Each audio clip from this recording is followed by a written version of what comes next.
quando ele fala, eu não quero anistia light, é o quê? Ele não quer perdão para os comuns que estavam ali vandalizando a Praça dos Três Poderes. Porque ele acha que aquilo é um escudo para aumentar a chance do pai dele se safar. E ele fala, Eduardo Bolsonaro trabalhou contra os senadores que foram nos Estados Unidos para tentar negociar a questão das tarifas. Aí muita gente pergunta, beleza, Tabata, o Trump e o Eduardo Bolsonaro estão dizendo que todo esse ataque dos Estados Unidos contra o Brasil é de fato culpa do Eduardo Bolsonaro, traidor da pátria, que abandonou o seu mandato e tá botando pra lascar com a gente. Aí as pessoas falam, beleza, mas ele não tem esse poder todo, por que o Trump tá fazendo isso? Aí também tem que ter um pouco de maldade, assim, da nossa parte, de entender. O Trump, pra ele, o Bolsonaro, é uma baita de uma desculpa. É um bom argumento. Pra quê? Pra ele fazer o que ele sempre fez. Proteger os interesses dele e, nesse caso, de empresários americanos. Tem todo um debate de grandes plataformas, big techs, que a gente pode entrar, mas eu acho que o Pix, ele deixa muito claro, que é o quê?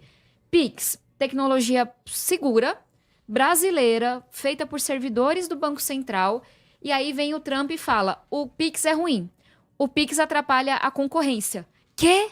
O Pix é gratuito, assim, o que você tá falando? Por que ele fala que o Pix atrapalha a concorrência? Porque atrapalha a concorrência das empresas americanas que não conseguiram fazer algo tão bom. Tem uma coisa muito forte no mundo que é o WhatsApp Pay. Muita gente no Brasil nem sabe que tem o WhatsApp Pay. Porque o WhatsApp tá cheio de golpista ali na plataforma e a gente tem um Pix. Por que a gente iria adotar o WhatsApp Pay? Visa e Mastercard perderam o mercado no Brasil com a entrada do Pix. Gente, mercado! Concorrência, as pessoas fazem o que é melhor para elas, o que é mais seguro. Então, só pra gente também não ser inocente e útil na história. Quando vai lá o Eduardo Bolsonaro e fala, Trump, vem aqui porque querem prender meu pai, porque ele fez muita merda e cometeu muito crime, o Trump fala, tá aí uma boa desculpa? Eu vou dizer que eu vou combater o comunismo no mundo, eu vou botar pra lascar no Brasil, encher o Brasil de tarifas e o tanto de desemprego que a gente tá tendo em Piracicaba, em Matão, aqui em São Paulo por conta disso. Por quê? Porque aí talvez eu consiga abrir espaço de mercado para as pessoas que me apoiaram. Porque essas grandes empresas, Google, WhatsApp, Meta, estavam lá na posse do Trump. Tem muita gente que fala que o dono do PayPal que escolheu o vice do Trump. Então, também pra gente, vamos olhar as claras. É bom pros interesses econômicos do Trump que ele tem uma desculpa chamada Eduardo Bolsonaro traidor, que tá lá falando que é pra ele atrapalhar o Brasil. Tá, mas, assim, essa parte da geopolítica é bem interessante e a sua análise está correta. A gente sempre comenta sobre isso também, né? De todo o grande interesse que está por trás, e o Bolsonaro é só uma desculpa para ele atacar, né, o Brasil. Agora, esse papel do Eduardo Bolsonaro enquanto deputado federal está traindo o país dele. Claramente está lá sendo pago com o dinheiro nosso, do contribuinte.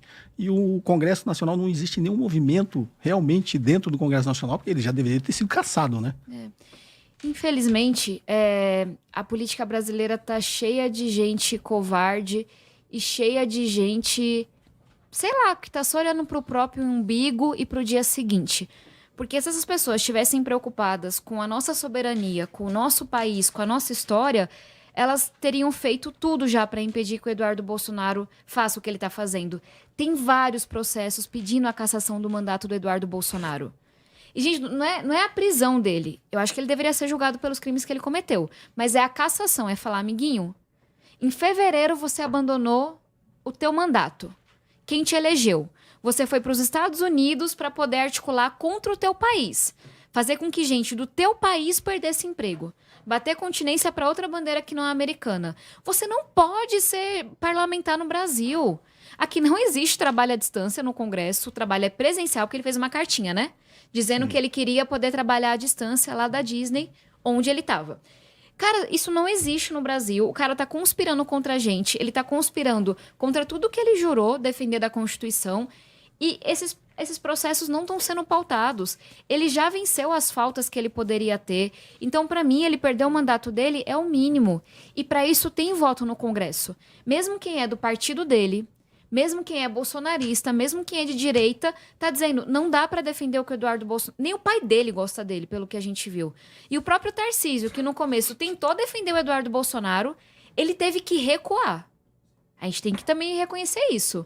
Por quê? Porque ele viu que, de duas uma, ou ele viu que era muito impopular pro Tarcísio defender o Eduardo Bolsonaro, Ou espero, né, sendo aqui otimista, que ele começou a ver o quanto que a gente estava sofrendo aqui em São Paulo por conta do Eduardo Bolsonaro.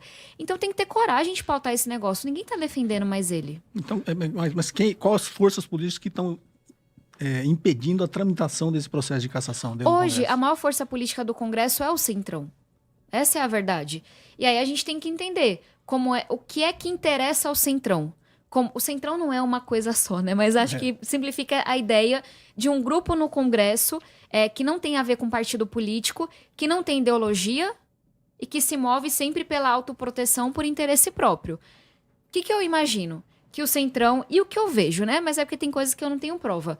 Que o Centrão tá lá olhando e falando, tá, o que é que eu consigo mais arrancar desses bolsonaristas? O que é que eu consigo arrancar da família Bolsonaro? É uma promessa de que eu vou ser o candidato a vice do Tarcísio? É uma promessa de que o Bolsonaro vai pedir voto pra mim na reeleição? É uma promessa de que se eu apoiar as maluquices dos Bolsonaro, a gente vai aqui no Congresso votar um projeto que é bom pra mim? Ah, tem uma tal de PEC da impunidade, que é a tal da PEC das prerrogativas, PEC da blindagem. Que aí você começa a entender a lógica. Por que é que Centrão tá junto com o bolsonarista? Coisa boa não pode ser. Qual é a pauta que os dois defendem que é bom pro Brasil? Não tem. Então por que o Centrão tá junto? Porque o Centrão tá há anos tentando votar um projeto que faz com que seja praticamente impossível que o judiciário abra uma investigação sobre o parlamentar, julgue um parlamentar e prenda um parlamentar. Desde o mensalão que o STF começou a ter coragem de ir pra cima de político. E aí agora o Centrão viu uma oportunidade. Ah, vou aqui defender a bandeira dos bolsonaristas da anistia. Em troca, eles defendem a minha bandeira de mais impunidade. De mais corrupção acontecendo sem nenhuma responsabilização disso. Então, é claro que essa pergunta é muito mais complexa do que isso. Mas eu acho que uma das razões pelas quais o Centrão protege o bolsonarismo é porque vê ali uma relação de ganha-ganha.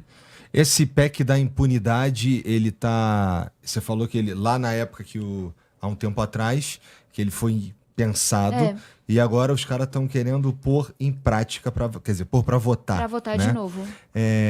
Para quem não conhece, o que é o PEC da impunidade? É um show de horrores. Então, assim, eu vou falar, vocês não vão acreditar, e vocês vão pesquisar, e aí vocês vão ver. É um texto que foi apresentado, se eu não me engano, lá por 2022, 2023. Ele começou a votar. A gente fez de tudo para tirar de pauta. Tipo, eu dei vários votos. Retira de pauta, adia a votação, nananana. E aí tiveram que recuar e agora estão tentando votar de novo. O que tem? Existe o que está na Constituição, o que esse projeto tenta alterar, e a gente não viu o relatório final ainda. Então, o que eu vou trazer aqui são coisas que vazaram, e aí a imprensa e a sociedade começou a se mobilizar desse relatório. Primeira coisa, você vai investigar um parlamentar? Por qualquer crime, o Congresso tem que autorizar. Veja só que bonitinho. Os seus colegas vão ter que dizer se você pode ser investigado ou não. Outra coisa, hoje, o que a Constituição fala? Você só pode prender um parlamentar se ele cometer em flagrante e se ele cometer um crime gravíssimo, inafiançável. Essa definição de inafiançável foi ampliando ao longo do tempo. Por quê? Para você combater a corrupção. Eles querem restringir ao máximo. Só pode prender parlamentar, tipo, nessa listinha aqui de crime. E aí, detalhe, como tá na Constituição, você vai reduzir pra caramba. Mas mesmo assim, se o cara foi lá e cometeu esse crime gravíssimo, ele só vai ficar preso se o Congresso autorizar que ele continue preso. Enquanto isso, ele não vai ficar preso em qualquer lugar, ele vai ficar preso lá na Câmara dos Deputados.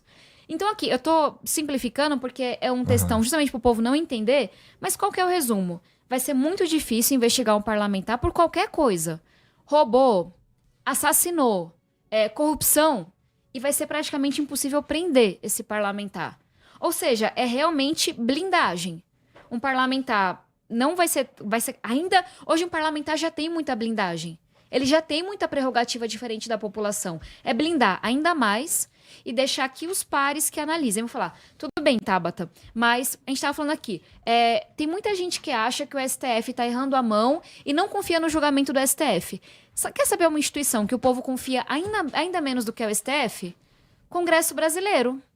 Toda pesquisa mostra que o Congresso Brasileiro, o povo confia ainda menos do que no STF.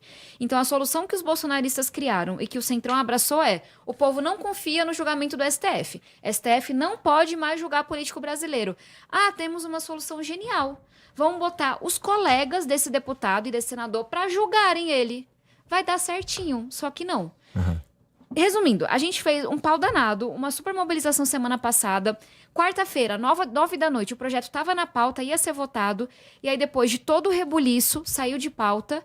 E aí agora estão me deixando sonhar, porque não votou para a pauta ainda. Então a gente tem que manter essa mobilização bem forte.